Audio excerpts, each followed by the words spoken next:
यथा शिखा मयूराणाम नागानां मणियो तथा तद्वद वेदांग शास्त्राणाम गणितम मूर्धनि स्थितम। मैम आप तो मैथ्स पढ़ाने वाले थे, आप संस्कृत कैसे पढ़ाने लग गए? तो माय डियर स्टूडेंट्स, ये आपकी बुक का संस्कृत एक श्लोक है जिसका मीनिंग मैं अभी आपको बताती हूँ। जैसा कि आपको पता है कि आपकी न्यू बुक लॉन्च हुई है, गणिता मंजारी क्लास 9 की न्यू टेक्स्ट बुक्स आई है और बहुत टाइम के बाद ये चेंजेस हुए हैं और बहुत जरूरी चेंजेस थे। ये वैसे होने तो बहुत पहले ही चाहिए थे लेकिन अब हुए हैं, कोई बात नहीं। सो इसका मतलब देखते हैं जरा उस श्लोक का जो अभी हमने देखा था। बच्चों, इसका मतलब ये है कि जैसे मयूर मतलब पिकॉक जो होता है, पिकॉक के हेड पे क्या होता है, उसके हेड पे क्रेस्ट होती है। उसी तरीके से अगर हम बात करें स्नेक की, तो स्नेक के हेड पे क्या होती है, मणि, मतलब जिसको हम जेम बोलते हैं, जेम होती है। अगर हम मैथ्स के कंपैरिजन में इन दोनों को रखेंगे तो मैथ्स को भी जितने भी शास्त्र हैं उनसे ऊपर रखा गया है, मतलब बहुत ही ऊंचा स्थान दिया गया है। सो बहुत ही इंपॉर्टेंट श्लोक है और बहुत ही सुंदर श्लोक है। इसको आप पढ़ेंगे और आज के लिए होमवर्क भी यही है आपका। आपको क्या करना है, जो भी बच्चे ये श्लोक पढ़ लेंगे वो यस बोलेंगे कि हम पढ़ सकते हैं, okay, in the comment section. Okay बच्चों, सो आज की क्लास में हम पढ़ाई नहीं करेंगे, सिर्फ और सिर्फ बेसिक समझेंगे कि सिलेबस में क्या क्या चीजें आने वाली हैं। और डरेंगे बिल्कुल भी नहीं कि मैम बुक ही चेंज हो गई है, बिल्कुल नहीं, घबराना नहीं है। डरने की क्या बात जब मैं हूं आपके साथ, ओके। सो डरना नहीं है, बिल्कुल भी घबराना नहीं है, सारी चीजें आराम से होंगी, टेंशन नहीं लेना, ठीक है। अब हम देख लेते हैं एक बारी चैप्टर्स कौन कौन से हैं, इसके अंदर कौन कौन से चैप्टर्स आने वाले हैं। चैप्टर नंबर 1 है, जैसे कि आपको पता है, orienting yourself the use of coordinates. इसमें हम कोऑर्डिनेट्स के बारे में समझेंगे, क्या होते हैं एक्स एक्सिस, वाई एक्सिस, और इसके अलावा समझेंगे एब्सिसा क्या होता है, कोऑर्डिनेट क्या होता है, ऑर्डिनेट क्या होते हैं, कैसे हम प्लॉटिंग करते हैं कार्टेशियन प्लेन पे, वो सारी चीजें हम इसके बारे में अंडरस्टैंड करेंगे। अब हम सेकेंड चैप्टर की बात करते हैं, introduction to linear polynomials. Polynomials की बात करेंगे और बहुत सारी चीजें पॉलिनोमियल से रिलेटेड समझेंगे, ओके। पॉलिनोमियल्स मतलब बहुत सारे जिसमें टर्म्स होंगी, वेरिएबल्स, कांस्टेंट होंगे। मैम ये सब चीजें क्या होती हैं, बहुत सारे चीजें हैं इससे रिलेटेड, वो सब समझेंगे जब हम चैप्टर को देखेंगे। थर्ड चैप्टर क्या है, द वर्ल्ड ऑफ नंबर्स। तो वर्ल्ड ऑफ नंबर्स में हम डिफरेंट टाइप ऑफ नंबर्स देखेंगे। चैप्टर नंबर 4 है आपका exploring algebraic identities. Algebraic identities के बारे में समझेंगे, जिसको आपने पहले भी सीखा है, क्लास 8 में भी सीखा है, और अब इसको थोड़ा सा और इलेबोरेशन पे लेके जाएंगे।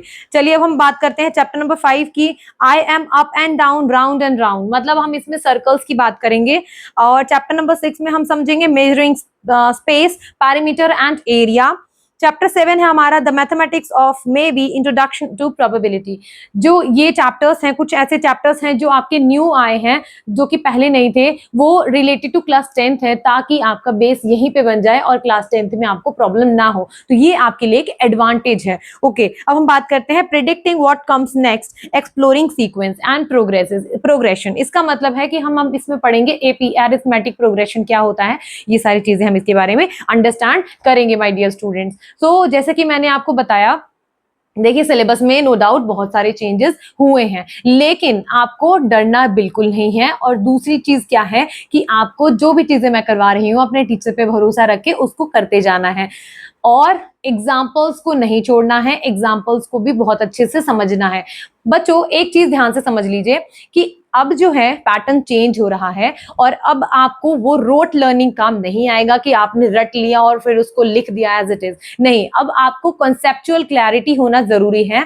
अगर आप उस रिलेटेड नहीं समझ पा रहे हो तो आप केस स्टडीज के क्वेश्चंस को सॉल्व नहीं कर पाओगे। केस स्टडीज होंगे, असर्शन रीजनिंग वाले क्वेश्चंस होंगे, ठीक है, और आपके क्वेश्चंस ऐसे वाले होंगे जिसमें आपका एनालिटिकल एबिलिटी चेक की जाएगी कि आप कितना एनालाइज कर पा रहे हो चीजों को लेके। तो ये सारी चीजें आपको इसमें हम समझेंगे, और मैं बहुत सारी चीजें आपको इससे रिलेटेड करवाती रहूंगी, एग्जांपल्स करेंगे, क्वेश्चंस करेंगे, बहुत सारे प्रैक्टिस टेस्ट लगाएंगे, ठीक है। अच्छा, अब हम बात करते हैं कि कुछ बच्चों ने बुक्स खरीद ली है, परचेज कर ली है, लेकिन जिन्होंने बुक्स परचेज नहीं की है तो उनके लिए क्या ऑप्शन है हमारे पास, तो वो डाउनलोड कर सकते हैं। तो आप गूगल पे जाके सिर्फ और सिर्फ आपको क्या टाइप करना है, क्लास 9th एनसीईआरटी बुक, जिसमें आपका सेकंड नंबर पे जो होगा वो आप उसको क्लिक करना, और उस पे लिखा होगा